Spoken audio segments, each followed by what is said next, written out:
ሰላም ሰላም፣ ጤና ይስጥልን ውድና የተከበራችሁ የዩቲዩብ ቤተሰቦቼ እንዴት ናችሁ? ሰላም ናችሁ ወይ? እኔ ያለው እግዚአብሔር ይመስገን እጅግ በጣም ደህና ነኝ። ቤተሰብ ሁላችሁም በያላችሁበት የእግዚአብሔር ሰላም ይብዛላችሁ። ኦርቶዶክሳውያን ቅድስት ድንግል ማርያም ተጠብቃችሁ፣ ሙስሊም ወገኖቼም እህት ወንድሞቼንም አላህ ይጠብቃችሁ በያላችሁበት። እኔም ደህና ነኝ። ለምታበረታቱን ሁሉ እግዚአብሔር ክብረትን ይስጥልኝ። ቤተሰብ ሁላችንንም ወጥቶ ከመቅረት ይሰውረን። ሰሞኑን ደግሞ የሰማነው ነገር በጣም የሚያሳዝን እና የሚያስጠላ ሁለት ወንድማማቾች እንግዲህ በጩቤ ተወጋግተው አንደኛው መሞቱ አንደኛው ነው የወጋው። ያው ልጁ ሞቷል። ቴዲ እግዚአብሔር አምላክ ነፍሱን ይማር ከቅዱሳኑ ጋር በአጸደ ገነት ያኑረው። የስደት ወንድማችን ነው እና ሁላችንንም እግዚአብሔር አምላክ ወጥቶ ከመቅረት ይሰውረን። የእውነት በጣም ያሳዝናል፣ ግን ምንም ማድረግ አይቻልም። እግዚአብሔር ለቤተሰቦቹ መጽናናትን ይስጥልን ያድልልን እላለሁ። ቤተሰብ ያው እንግዲህ የብሩክ ቤተሰቦች መለኛውና ሀብታሙ ያው የወንድማችን እንደዚህ መዋረድ ምናምን ይበቃል እያሉ መልእክት እያስተላለፉ ነው እና በእርግጥ እውነት ለመናገር ሁለቱም እየተበሻሸቁ ሁለቱም ክብረ ቢስ ሆነው ሀይሚም ብሩክም ሁለቱም አንዱ እራሱን አላስከበረም፣ አንዷም እራሷን አላስከበረችም። ሁለቱም በተገናኙ ቁጥር በጣም ጠያፍና በቃ የማያስፈልግ ስድብ እየተሰዳደቡ አፍሽን አትክፈቺ፣ አፍህን አትክፈት ምናምን እየተባባሉ ነው የሚሸኛኙት። በተገናኙ ቁጥር እየተሰዳደቡ ማለት ነው። ስለዚህ ሰው ራሱን ካላስከበረ ራሱን ካቀለለ እንዲህ በተገናኙ ቁጥር የሚሰዳደቡ ከሆነ አኪድ ይዋረዳሉ። ማንም ቢሆን አይሚን ብትሆን እሱም ቢሆን ሀቁን ለመናገር ማለት ነው። ሲጀምር ማለት ነው ብሩክ ያንን ፕራንክ ጀመረ። ጥፋት አጠፋ፣ ጥፋት ነው፣ ይቅርታ አድርጉልኝ፣ እውነት ከሀይሚ ጋር ከተጣላሁኝ እናንተን ሽማግሌ አድርጌ ነው ቤተሰብ ብሎ ተናግሮ ተማጽኖ ለምኖ ነው እንግዲህ ይሄን ነገር ያደረገው። ሁላችንም ሰምተናል፣ አይተናል።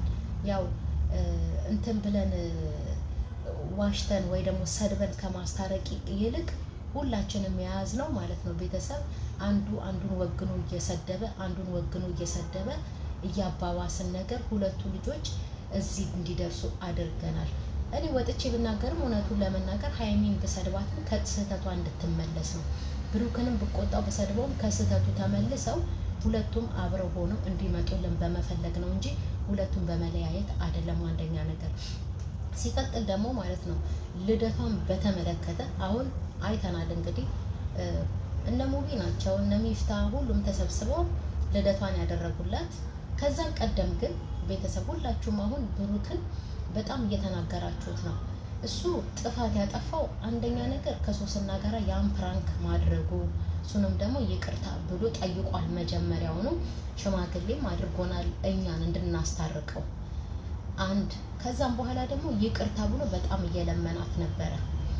እንደገና ደግሞ ሌላኛው ጥፋት ማለት ነው ታይኛለሽ ምናምን እየተባባሉ እልህ እየተገባቡ ይችን ደግሞ አዲሷ ልጅ ይዞ በመምጣቱ በሀይሚ ልደት ቀን ልጅቷን ይዞ መጥቶ ያው አጠገቧ ፊት ለፊቷ እየሳማት ምናምን ነገር ይሄ ትልቅ ጥፋት ነው። ሳልናገር አላልፍም። እውነት ለመናገር ቪዲዮም ሰርቼ ተናግሬያለሁኝ።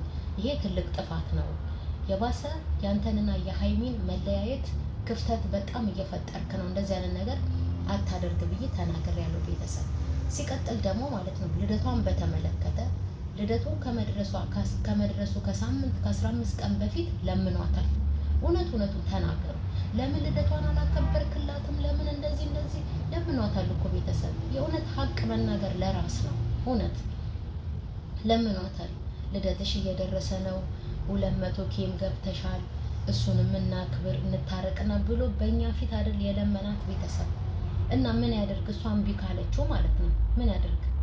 አሁን ይሄ ልጅም እኮ አይፈረድበትም። ምናልባት እሱ ፏ አድርጎ ያንን የሚያክል እንትን ወጪ አውጥቶ ዲኮር አድርጎ ምን ብሎ ያንን ኬክ አምጥቶ ምን ብሎ አዘጋጅቶላት ብትመጣ አልፈልግም ብትለውስ እንዴ? ሁላችንም እንደ ራሳችን ማሰብ አለብን እንዴ። እኔ ከኔ ጋር ቂም የተያያዘ የተጣላ ሰውን ሰርፕራይዝ አደርጋለሁ ብዬ የውስጡን ሳላቅ አንድ ነገር አድርጌ ስጠብቀው አዋርዶኝ ቢሄድስ አልፈልግም ቢለኝስ ያ ሁሉ ወጪ ኪሳራ ሊሆንብኝ አይደል እንዴ? እነዚህ ሁለቱ ልጆች እኮ ታርቀው እኮ አልተማመኑም እኮ አንድ ላይ አልሆኑም እንደ በፊታቸው እንዴ። በሙሉ እምነት ዲኮር አድርጎ ኬክ ምናምን አድርጎ መጠበቅ እንዲችል መጀመሪያ መታረቅ አለባቸው አይደል? ቤተሰብ መጀመሪያ መስማማት አለባቸው አይደል? እና ሳይስማሙ ሳይታረቁ ያን ሁሉ ወጪ አውጥቶ ዲኮር አድርጎ ያንን ሁሉ ነገር አድርጎ ሀይሚ ስትመጣ እምቢ ብትለውስ? ሁላችንም እንደ ራሳችን ማሰብ አለብን። ማርያምን እውነቴን ነው። እምቢ ብትለው ሳላቅም ብላ ብትሄድስ? በእርግጥ ተጎድታለች፣ ከፍቷታል።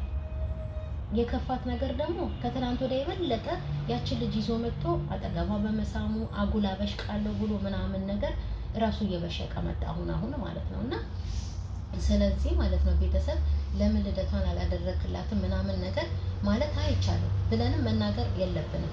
ምክንያቱም መጀመሪያ ሲጀመር ለምኗታል። ሀቅ ለመናገር ልደትሽን እናክብር፣ ሰኔ 16 እየደረሰ ነው ብሎ ለምኗታል።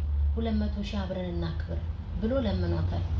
እሷ ባታቀውም ሰርፕራይዙን እሷ ባታቀውም ዳኒ ግን 200 ሺዋን አክብሮላታል። ይሄ ችግር የለውም። ግን ቢሆንም ብሩክም ቢሆን ለምኗታል ቤተሰብ። እንደገና ደግሞ ሳይግባቡ አብረው ሳይሆኑ ሳይታረቁ ያንን ሁሉ ወጪ አውጥቶ እሷን ሰርፕራይዝ አደርጋለሁ ብሎ ያዘጋጀው ነገር ቢከስርስ? ሁላችንም እንደ ራሳችን ማሰብ አለብን። አንድ ሰው አንድ ነገርን ማድርጎ የሚወደውን ሰው ወይ ደግሞ የራሱ የሆነውን ሰው ለማስደሰት ከፈለገ ማለት ነው ሁለቶቹ ሰላም መሆን አለባቸው አይደለም? ሰላም መሆን አለባቸው፣ መታረቅ አለባቸው፣ እንደ በፊታቸው አንድ መሆን አለባቸው እንጂ ዝም ብዬ እኔ ከምድር ተነስቼ የተጣላሁትን ሰው ላስደስት ብዬ የሆነ ነገር አድርጌ በጠብቀው ቢመጣና ሲያየው አልፈልግም ብሎ ቢሄድስ? በእርግጥ ሀይሚ ቆስላለች። ግን ቢሆንም ደግሞ ቤተሰብ ያው ትናንትና ልደቷ ላይ ስለተገኘ አልፈልግም ብላ ረግጣ ነው የሄደችው አይደል እንዴ? ያው ከንዴቷም አንጻር ነው፣ እሱ ካደረጋት አንጻር ነው። ብሩክ የሰራውም ስራ ተገቢ አይደለም፣ ሀይሚም የሰራችውም ስራ ተገቢ አይደለም። ለምን ይህንን ዝግጅት ያዘጋጁት እነ ሚፍታ እነ ሙቢ ጓደኞቿ ተሰብስበው በቃ ተሰብስበውን ያደረጉላት እንጂ ብሩክ አይደለም ያደረገላት። ስለዚህ ብሩክ በተገኘበት እሱ ሲመጣ እሷ ረግጣ መሄድ የለባትም። ምክንያቱም ይህን ነገር ያደረገው ብሩክ አይደለም፣ ጓደኞቿ ናቸው ያደረጉላት። ግን ቢሆንም ደግሞ ብሩክም ለምኗታል ቤተሰብ። ሁለቱም ምንም ነገር መግባባት ያልቻሉ የእውነት ሲገናኙ እንዴ ምን ሆናችሁ ነው? እንዴት ብሩክ ሀይሚን ያክብራት? ሀይሚስ እንዴት ብሩክን ታክብረው? እነዚህ ሁለቱ ልጆች እኮ በጣም ነው የተናናቁት። እውነት ለመናገር በተገናኙ ቁጥር እኮ አንዷ ቦግ ብላ ስትናገር ብሩክ ወይ ደግሞ ቀዝቀዝ አይልም፣ ወይ ደግሞ ብሩክ ቦግ ብሎ ሲናገር እኮ ሀይሚ ቀዝቀዝ አትልም። ሁለቱም እሳት ጎርሰው እሳት ለብሰው ይፋጃሉ። በኋላ ላይ ደግሞ ይሰዳደባሉ። ሄደዛ አፈና አትክፈት፣ ሄደዛ ምናምን ነገር እየተባባሉ ማለት ነው። እንደዚህ ሆነው እንዴት ነው የሚታረቁት? ቤተሰብ መጀመሪያ ሁለቱ ሲገናኙ መከባበር አለባቸው። ብሩክ ሲናገር ሀይሚ ምንም ቢሆን ማሳለፍ አለባት። ሀይሚን ብትናገር ብሩክም ቢሆን ማሳለፍ አለበት እንጂ በተገናኙ ቁጥር እየተበሻሸቁ በተገናኙ ቁጥር አፈን አትክፈት፣ አፍሽን አትክፈች። በጣም ክፉ ስድብ እኮ ነው። አፈን አትክፈት፣ አፍሽን አትክፈች። በጥፊ እልሃለሁ፣ በጥፊ እመታሻለሁ። ሌላ ሰው ቢሆን ገደል አይገቡ።